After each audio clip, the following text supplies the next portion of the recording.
Hello friends, હું હાર્દિક અગ્રવાલ આપનું હાર્દિક સ્વાગત કરું છું આપણી ચેનલ ટેકનો ગુજરાતીમાં. અને સ્ટાર્ટ કરીએ આપણે આપણું લેક્ચર ચેપ્ટર નંબર 5 અને જેનું લેક્ચર નંબર છે 4. તો આજે આપણે lightning protection system in building વિશે વાત કરવાના છે. લાઇટનિંગ પ્રોટેક્શન સિસ્ટમ, લાઇટનિંગ એટલે તમને ખબર હશે કે જે વીજળી પડે છે એને આપણે લાઇટનિંગ કરીએ છીએ. તો લાઇટનિંગ પ્રોટેક્શન સિસ્ટમનો મતલબ એ નથી કે તમે વીજળીને પડતી અટકાવવા માટે જે પ્રયાસ કરો છો એના, એ નેચરલ ફિનોમિના છે. લાઇટનિંગ છે, વીજળી છે, એ પડવાની છે. પણ જ્યારે વીજળી પડે તો એનાથી તમારા બિલ્ડિંગને કેટલું ઓછું નુકસાન થાય છે એ માટે તમે જે સિસ્ટમ ડિઝાઇન કરો છો એને આપણે લાઇટનિંગ પ્રોટેક્શન સિસ્ટમ કહીએ છીએ બિલ્ડિંગ માટે. તો જ્યારે પણ વીજળી પડે છે ત્યારે જે પણ બિલ્ડિંગ છે એની બેવ સાઈડ ડેમેજ થવાની શક્યતા છે. બેવ એટલે outer side as well as inner side. Outer protection system, આના ઉપરથી જ જે લાઇટનિંગ પ્રોટેક્શન સિસ્ટમ છે એના બે પાર્ટ પડે છે: આઉટર લાઇટનિંગ પ્રોટેક્શન સિસ્ટમ અને ઇનર લાઇટનિંગ પ્રોટેક્શન સિસ્ટમ. જો પ્રોટેક્શનની વાત કરીએ તો જે આખી સ્કીમ છે, પ્રોટેક્શન સિસ્ટમ છે, એની કેટલા મેઇન પાર્ટ્સ છે. તો એના જે પાર્ટ્સ છે એ આવે છે air termination, down conductor, bond, earth termination, earth electrode, fastener, joints, lightning protection system અને મેટલ ક્લેડ બિલ્ડિંગ. આ ડેફિનેશન લાઇટનિંગ પ્રોટેક્શન સિસ્ટમને સમજવા માટે જરૂરી છે. સૌથી પહેલાં જ્યારે વીજળી પડે ત્યારે અથવા તો લાઇટનિંગ પડે ત્યારે તમે એક રોડની મદદથી એને કલેક્ટ કરો અને એને અર્થ સાથે ડિસ્ચાર્જ કરો. તો આ પ્રોસેસમાં જેટલી પણ વસ્તુઓ આવે છે એ બધાનું અહીંયા એક એક કરીને આપણે ડિસ્કસ કરીએ. સૌથી પહેલાં વાત કરીએ એર ટર્મિનેશનની. એર ટર્મિનેશન એટલે કે વીજળી બિલ્ડિંગમાં કોઈ એક જ જગ્યાએ પડે એટલા માટે આપણે એક રોડ લઈ લઈએ છીએ. અહીંયા ફિગરમાં આપણે એને સમજી શકીએ. અહીંયા એક લાઇટનિંગ રોડ રાખીએ છીએ જેની હાઇટ બિલ્ડિંગના બાકી બધા કોમ્પોનન્ટ કરતાં વધારે હશે. એટલે જ્યારે પણ વીજળી પડશે ત્યારે એ આ લાઇટનિંગ રોડ ઉપર પડશે અહીંયાથી. તો આ જ્યારે લાઇટનિંગ આના પર પડે છે અને આ બધી જ જગ્યાએ ડિસ્ટ્રીબ્યુટ, અહીંયા આપણે બધી જ જગ્યાએ રોડ રાખેલા છે. આ બધી જ જગ્યાએ આપણે મેટલના કંડક્ટર્સ રાખ્યા છે. તો એર પરથી જે લાઇટનિંગ આવી એને ડિસ્ટ્રીબ્યુટ કરવાનું કામ અથવા એને ટર્મિનેટ કરવાનું કામ જેટલા પણ રોડ્સ અથવા જેટલા પણ કંડક્ટર્સ કરે છે એ આખી સિસ્ટમને એર ટર્મિનેશન સિસ્ટમ કહેવામાં આવે છે અથવા તો air termination conductors.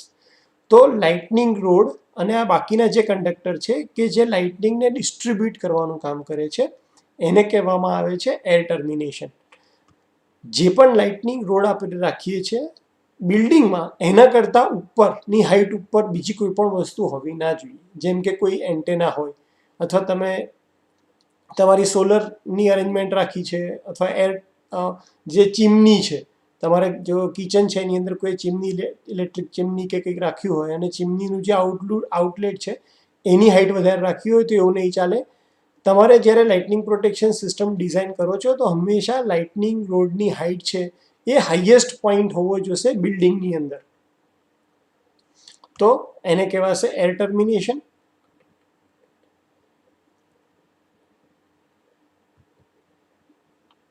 Air termination. એના પછી ડાઉન કંડક્ટર્સ. તો ડાઉન કંડક્ટર્સ એટલે કે જેવું લાઇટનિંગ તમારી એકવાર ડિસ્ટ્રીબ્યુટ થઈ ગઈ એના પછી એને નીચે લાવવાનું કામ. આજે અહીંયા જે એક કંડક્ટર્સ, આ બીજો કંડક્ટર, એવી રીતે અહીંયા પાછળ ત્રીજો અને 4 કંડક્ટર હશે. તો આ જે 4 કંડક્ટર છે કે જે લાઇટનિંગને નીચે લાવવાનું કામ કરે છે, અર્થ સુધી લાવવાનું કામ કરે છે, એને કહેવામાં આવે છે ડાઉન કંડક્ટર્સ.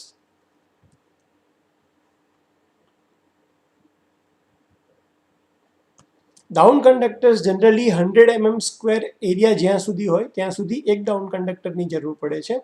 એના પછી દર 300 mm² ઉપર ડાઉન કંડક્ટરની સંખ્યા વધતી જાય છે. એના પછી આવે છે બોન્ડ. બોન્ડ્સ એટલે શું?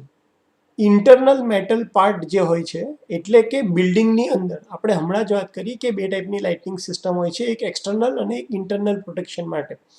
તો ઇન્ટરનલ પ્રોટેક્શન માટે ઇન્ટરનલ જેટલા પણ કનેક્શન છે એ દરેક ઇક્વિપમેન્ટનું કનેક્શન બહારના એલપીએસ જોડે એટલે કે લાઇટનિંગ પ્રોટેક્શન સ્કીમ જોડે કરવા માટે જે પણ અરેન્જમેન્ટ તમે યુઝ કરો છો એને કહેવામાં આવે છે બોન્ડ. તો સિમ્પલી બોન્ડ શું છે? તો બોન્ડ્સ એ ઇન્ટરનલ મેટલ પાર્ટને આઉટર અથવા તો એક્સટર્નલ લાઇટનિંગ પ્રોટેક્શન સ્કીમ સાથે કનેક્ટ કરવા માટે જે અરેન્જમેન્ટ યુઝ થાય છે એને બોન્ડ્સ કહેવામાં આવે છે.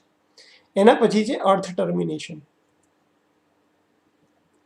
તો દરેક ડાઉન કંડક્ટર્સ જ્યાં ગ્રાઉન્ડ ઉપર લાવવામાં આવે છે એને આપણે અર્થ ટર્મિનેશન કહેવામાં આવે છે કે લાઇટનિંગ છે એને અર્થ સાઈડ ટર્મિનેટ કરે છે. એના પછી છે અર્થ ઇલેક્ટ્રોડ. તો આ બધા જ જ્યાં અર્થ ટર્મિનેશન થયું છે ત્યાં આપણે અર્થિંગ ઇલેક્ટ્રોડ રાખીએ છીએ અને એ અર્થ ઇલેક્ટ્રોડ મારફતે લાઇટનિંગ છે એ સેફલી જમીનની અંદર જતી રહે છે. તો આખા જ જો લાઇટનિંગ પ્રોટેક્શન સ્કીમની વાત કરીએ તો બેઝિકલી એ 3 પાર્ટમાં ડિવાઈડ થયેલી છે. પહેલાં તો એર ટર્મિનેશન એટલે કે લાઇટનિંગને કલેક્ટ કરવી, કલેક્ટ કર્યા પછી એને ટર્મિનેટ કરવી, ટર્મિનેટ કર્યા પછી ડાઉન કંડક્ટર્સ એટલે એની મદદથી લાઇટનિંગને નીચે લાવી અને પછી અર્થ ટર્મિનેશન એટલે કે લાઇટનિંગનું અર્થ સાઈડ ડિસ્ચાર્જ કરવું. આ ટાઈપના લાઇટનિંગ પ્રોટેક્શન સ્કીમમાં આપણે એક રિંગ કંડક્ટર ઘરની ફરતે પણ રાખીએ છીએ જેથી કરીને નજીકમાં કોઈ ઝાડ હોય અને ઝાડ ઉપર વીજળી પડે તો એ જો કોઈ જે પણ ગ્રાઉન્ડ લેયર છે એ એવું હોય કે જ્યાંથી વીજળી અંદર ના જઈ શકતી હોય, લાઇટનિંગ ગ્રાઉન્ડ ના થઈ શકતી હોય અને જો ઘરની અંદર એન્ટર થવા ટ્રાય કરે તો એ આ રિંગ કંડક્ટર્સ મારફતે ગ્રાઉન્ડ થઈ જાય.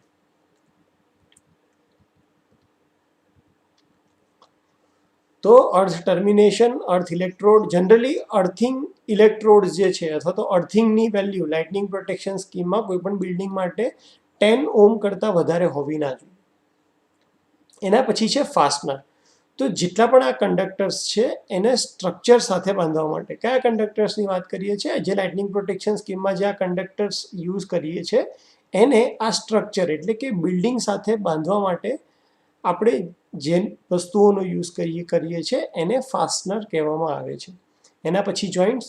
તો મિકેનિકલ અને ઇલેક્ટ્રિકલ પાર્ટ્સ જેટલા પણ છે લાઇટનિંગ પ્રોટેક્શન સ્કીમના એની અંદર એને ભેગા કરવા માટે જે મટીરિયલ યુઝ થાય છે અથવા તો એને ભેગા કરવા માટે આપણે જે મેથડ યુઝ કરીએ છીએ એને આપણે જોઈન્ટ્સ કહીએ છીએ.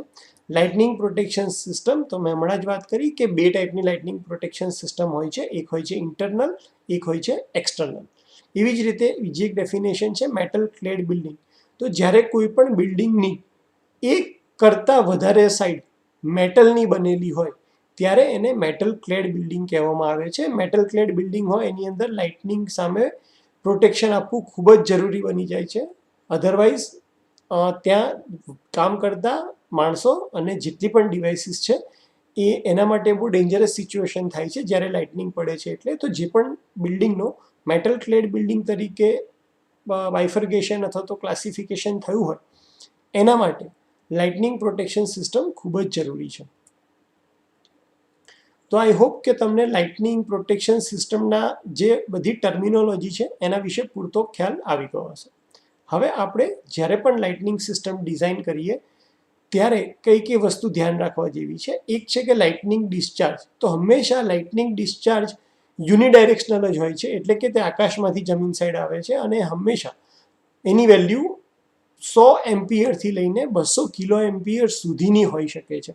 તો તમે જ્યારે પણ સિસ્ટમ ડિઝાઇન કરો તો કરંટ રેટિંગ, આ કરંટની વેલ્યુ એટલા માટે જરૂરી છે કે એના બેઝ ઉપર તમારે કંડક્ટરની જે છે એ સાઇઝ ડિસાઇડ કરવાની હોય છે તો તમને એની વેલ્યુ ખબર હોવી જોઈએ.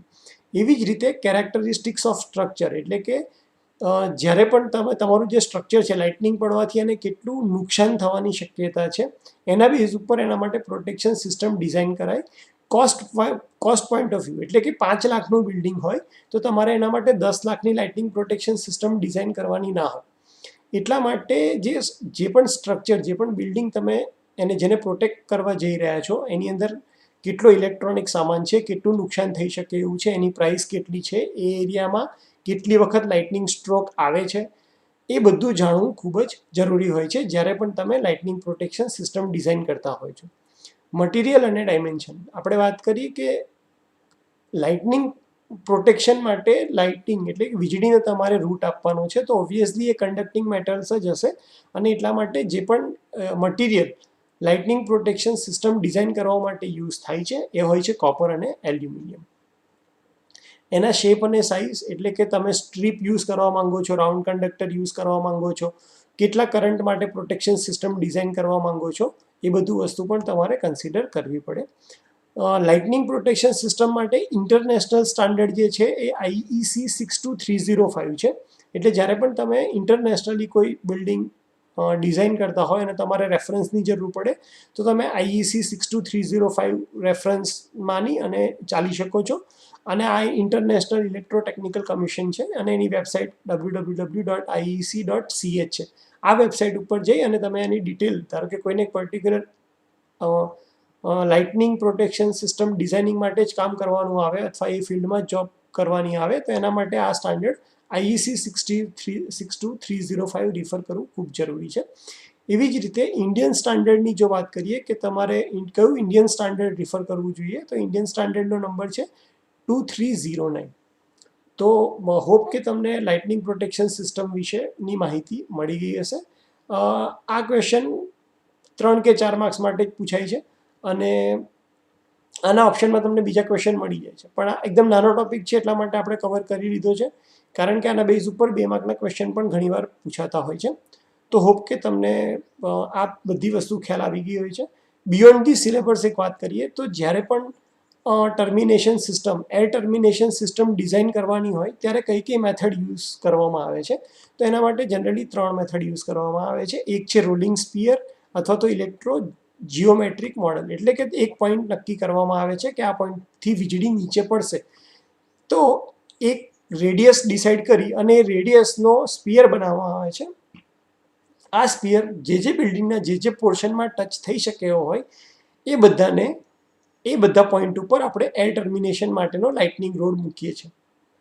એવી જ રીતે પ્રોટેક્શન એંગલ મેથડ એટલે કે જ્યાં તમે લાઇટનિંગ રોડ મૂકો છો ત્યાંથી 25 ડિગ્રીથી લઈને 55 ડિગ્રી સુધી ના એરિયામાં લાઇટનિંગનું પ્રોટેક્શન મળે છે. એટલે એરિયા જો એના કરતાં વધારે હોય તો તમારે બીજો લાઇટનિંગ રોડ ત્યાં આગળ મૂકવો પડે. તો એ આ રીતે પણ એર ટર્મિનેશન માટેની સિસ્ટમ ડિઝાઇન થાય છે.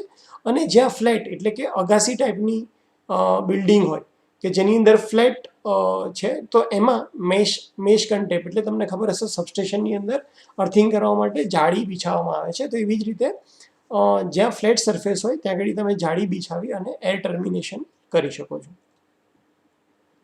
તો હોપ તમને આપણી જે ચેનલ છે ટેકનો ગુજરાતી એના મારફતે આપણે જે આ વિડીયો લેક્ચર પ્રેઝન્ટ કર્યું છે ચેપ્ટર નંબર 5નું lecture number 4 lightning protection system, એના વિશે ખ્યાલ આવી ગયો હશે. જો તમને વિડીયો ગમે તો તમે તમારા ફ્રેન્ડ સાથે આને શેર કરજો, ચેનલને સબસ્ક્રાઈબ કરી લેજો, જેથી કરીને મને ખ્યાલ આવે કે તમને લેક્ચર ભણાવવામાં મજા આવે છે અને મને આવા વધારે વિડીયો બનાવવા માટે મોટિવેશન મળતું રહે.